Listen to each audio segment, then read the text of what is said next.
Hallo meine Freunde, hola Madridistas, es ist der schönste Tag der Woche, denn es ist Spieltag. Heute Abend um 21:30 Uhr trifft Real Madrid, treffen die Königlichen auswärts auf den FC Levante. Hier, aber Levante auf die 1, Leute, guck doch. Natürlich nur Spaß. Heute Abend Levante auf die 2, bitte. Nein. Real Madrid startet heute Abend eine sehr schwere Woche mit 2 Auswärtsspielen. Zunächst heute Abend beim Aufsteiger und am Samstag wieder einmal um 3:45 im Wanda Metropolitano im Derby gegen Atletico Madrid. Da dürften die Gemüter noch ein bisschen aufgehitzt sein nach dem letzten Aufeinandertreffen. Ja, und eine gute Nachricht für euch. Heute Abend werde ich natürlich eine Watch-Party machen. Freut euch da, ich habe so ein paar Besonderheiten für euch vorbereitet. Also eine Überraschung wird euch erwarten. Also ich hoffe, ihr nehmt euch heute Abend Zeit und wir sehen uns möglichst viele im Live-Watch-Along. Ja, wir unterhalten uns natürlich über das Spiel. Wir schauen uns den Kader an, ich lasse parallel das Training laufen und am Ende mache ich natürlich auch die Aufstellung, die ich machen würde, wenn ich Trainer von Real Madrid wäre. Aber bevor wir zu dem Spiel von Levante kommen, unterhalte ich mich heute mit euch auch noch über den Ballon d'Or. Dieser Wettbewerb ist für mich ein absoluter Witz und ich sage euch warum. Also, es wird auf jeden Fall ein interessantes Video. Viel Spaß dabei.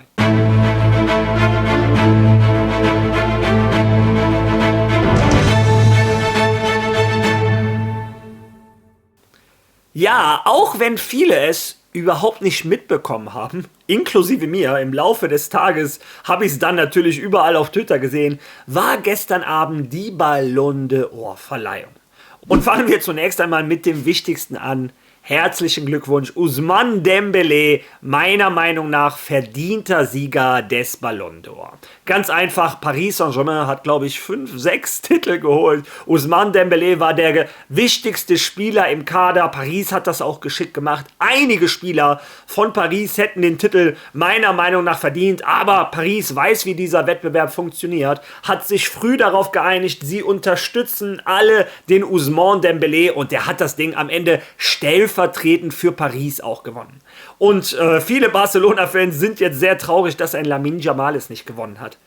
Aber wenn ich ganz ehrlich bin, hätte der FC Barcelona seine Karten richtig gespielt und hätten von Anfang an wirklich auf den Spieler gesetzt, der es verdient hätte, nämlich Rafinha, hätte Barcelona deutlich mehr Chancen gehabt, diesen Ballon d'Or zu gewinnen. Vielleicht war das gar nicht im Interesse vom FC Barcelona, denn sollte Rafinha den Ballon d'Or gewinnen, hätten sie Leeds, glaube ich, nochmal 25 Millionen Euro überweisen müssen. Ich glaube, das war einer der abgemachten Boni. Vielleicht lag es daran, dass die Kampagne für ein Lamine Yamal gemacht wurde.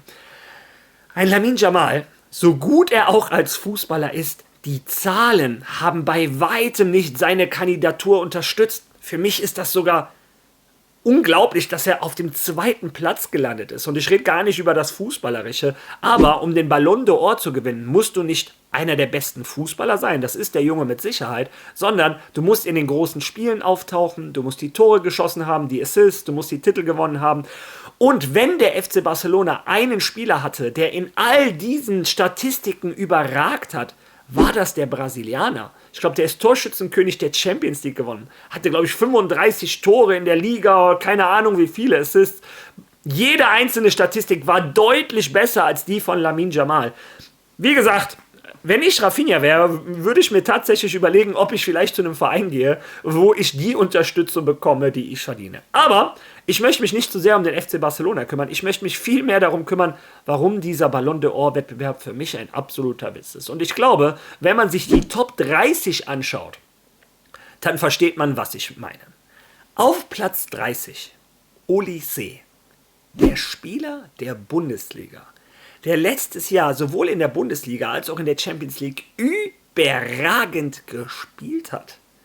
Ein Olise muss unter die Top 10 meiner Meinung und ist gerade so auf dem 30. Platz. Wirft auch kein gutes Licht auf die Bayern, bin ich ganz ehrlich. In Zukunft werden sich internationale Topstars tatsächlich nochmal mehr überlegen, ob sie zu einem Verein gehen, wo sie die Bundesliga auseinanderschießen können, wo sie in der Champions League super performen können und trotzdem auf dem 30. Platz landen.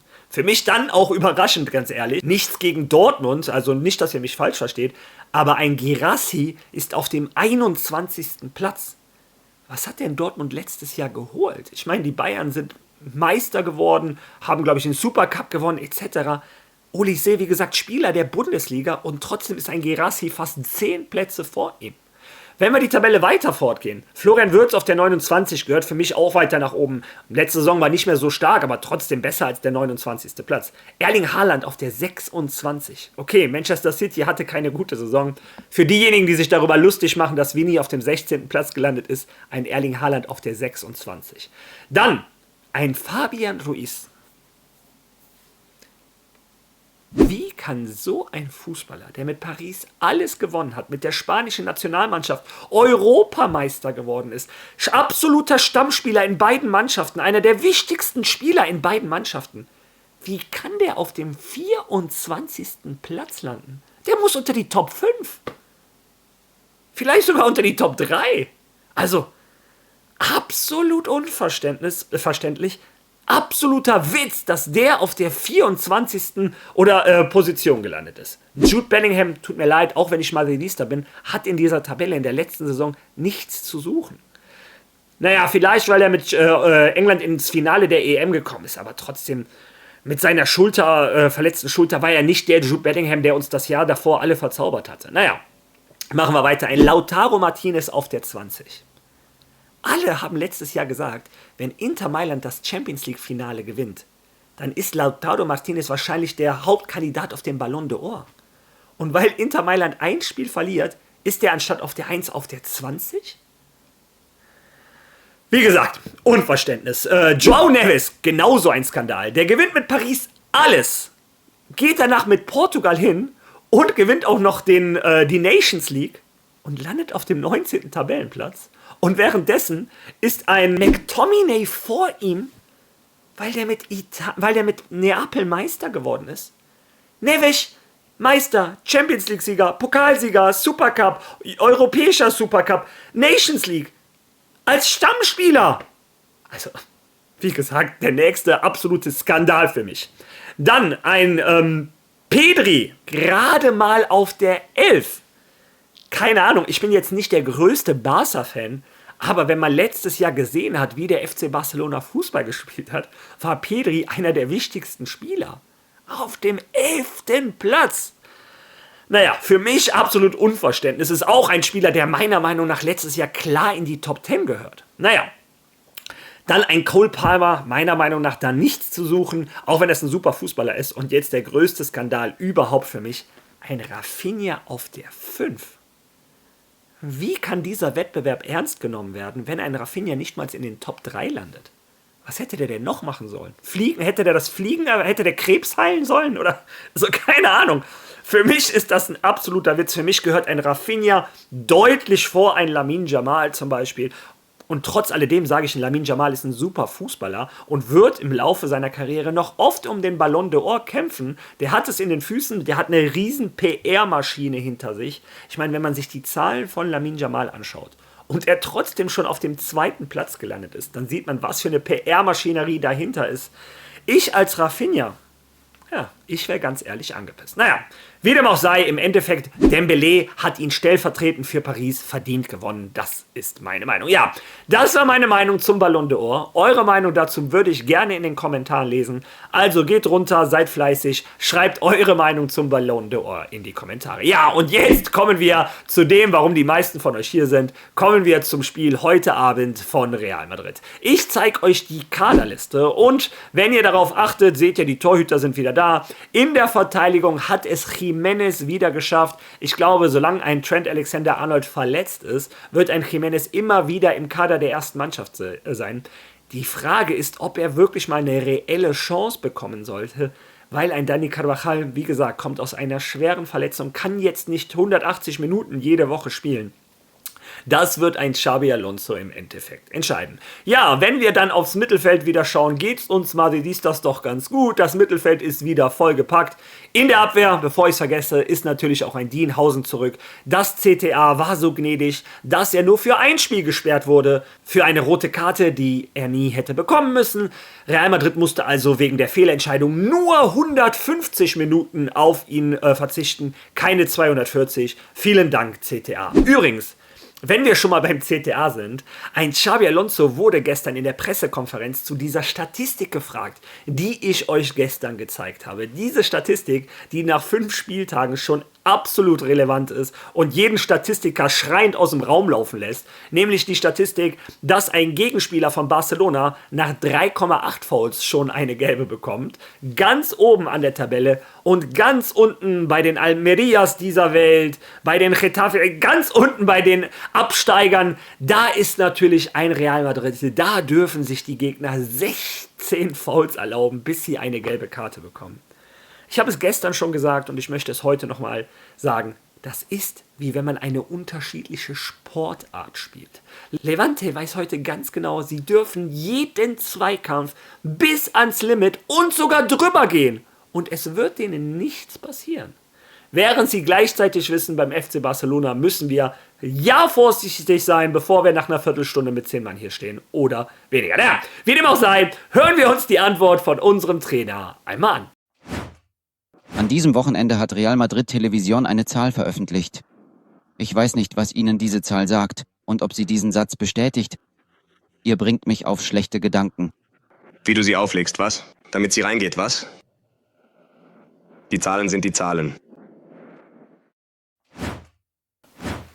Die Daten sind die Daten. Also ein Xabi Alonso, der ja schon mal zum Schiedsrichter gesagt hat, zwing mich nicht schlecht zu denken. Ich glaube, der hat die Hoffnung schon verloren. Ich glaube, er denkt schon genauso schlecht wie wir. Weil in dem Fall, wenn du schlecht denkst, liegst du richtig. Ja, wie dem auch sei, schauen wir uns das Mittelfeld weiter an. Wie gesagt, alle sind wieder zurück. Xabi Alonso kann aus dem Vollen schöpfen. Und so wie man hört, möchte er das auch machen. Die Rotationen sollen weitergehen wie bisher. Ich wüsste auch nicht, warum sich das ändern sollte. Und im Sturm wieder die guten Nachrichten. Ein Endrick ist natürlich wieder dabei. Auch ein Franco Mastantuono. Die Stürmer sind alle dabei. Ja, wie ihr seht, Real Madrid mit Male heute Abend zum wichtigen Spiel in Levante.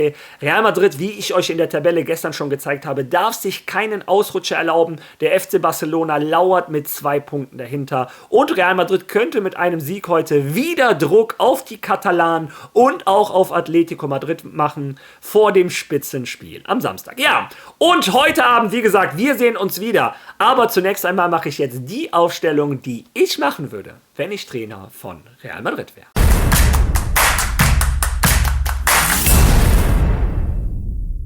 Ja, ein Xabi Alonso möchte rotieren. Ich bin auch ein Freund von Rotation. Vor allem, wenn wir am Samstag ein absolutes Spitzenspiel haben. Ja, im Tor würde ich trotzdem mit einem Thibaut Courtois spielen. Der beste Torhüter der Welt. Ist gestern übrigens zum 4. besten Torhüter der letzten Saison gewählt worden. Naja, herzlichen Glückwunsch Thibaut Courtois. Aber ich glaube, er hätte sich auch gerne weiter oben gesehen. Mein rechter Verteidiger wäre heute Fede Valverde. Und ich weiß, viele von euch sagen sich, was machst du da? Aber ein Dani Carvajal kann nicht immer 180 Minuten spielen. Am Samstag ein schweres Spiel bei Atletico Madrid, kommt aus einer langen Verletzung. Ein Fede Valverde wird diese Position nicht gerne spielen. Ich hätte ihn heute als rechten Verteidiger aufgestellt.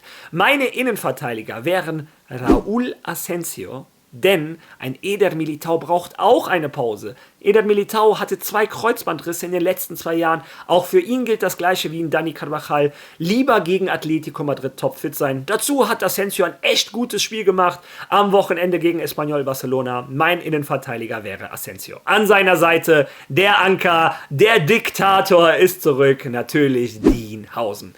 Linker Verteidiger. Es führt kein Weg an Álvaro Cabreras vorbei. Zu viel Unstabilität dürfen wir auch nicht in die Abwehrreihe bringen. Levante ist nicht zu unterschätzen. Mein linker Verteidiger Carreras. Ja, auf der 6. Ich wünschte, ich könnte ihn rotieren, aber noch ist mir Aurélien Tchouaméni zu wichtig. Vielleicht ab der 60. Minute ein Camavinga für ihn reinbringen. Ich würde mit Tchouaméni starten. Mein Doppelmittelfeld wäre heute zum einen Arda Güler, der durfte sich natürlich ausruhen gegen Espanyol Barcelona, aber man hat in der letzten halben Stunde und auch in der ersten Stunde ohne ihn gemerkt, wie wichtig, wie essentiell er für Real Madrid ist. Ein Arda Güler muss meiner Meinung nach immer spielen. An seiner Seite tue ich mir schwer, ob ich einen Dani Ceballos nehmen würde oder schon einen Jude Bellingham. Und das würde ich abhängig machen vom Fitnesszustand des Engländers. Der hat mir die letzten 5-6 Minuten sehr gut gefallen gegen Espanyol Barcelona. Ein Xabi Alonso hat in der Pressekonferenz klargemacht, natürlich kann er und Camavinga starten. Die sind nominiert. Also, wenn ich die freie Wahl hätte, würde ich mit Jude Bellingham an der Seite des jungen Türken starten. Wenn Jude Bellingham noch zu platt ist, würde ich einen Dani Ceballos nehmen. Aber ich lege mich fest auf einen Jude Bellingham. Mein linker Flügel wäre heute ein Rodrigo. Ich weiß, Vini wird das wahrscheinlich nicht mit strahlenden Augen sehen, aber Vini hat gespielt. Vini brauchen wir gegen Atletico Madrid. Ein Rodrigo hat sich ausgeruht. Gehört heute meiner Meinung nach die erste Stunde Rodrigo, die letzte halbe Stunde darf der Brasilianer Vini dann Levante endgültig besiegen. Hoffe ich zumindest. Mein rechter Flügel wäre heute ein Brahim. Franco Mastantuono hat jetzt zweimal gestartet, wenn ich mich nicht täusche. Heute wäre es mal wieder Zeit für Brahim. Gegen Levante, glaube ich, können wir auch seine Dribbelkünste gut gebrauchen. Und vorne im Sturm, da gibt es keine Debatte.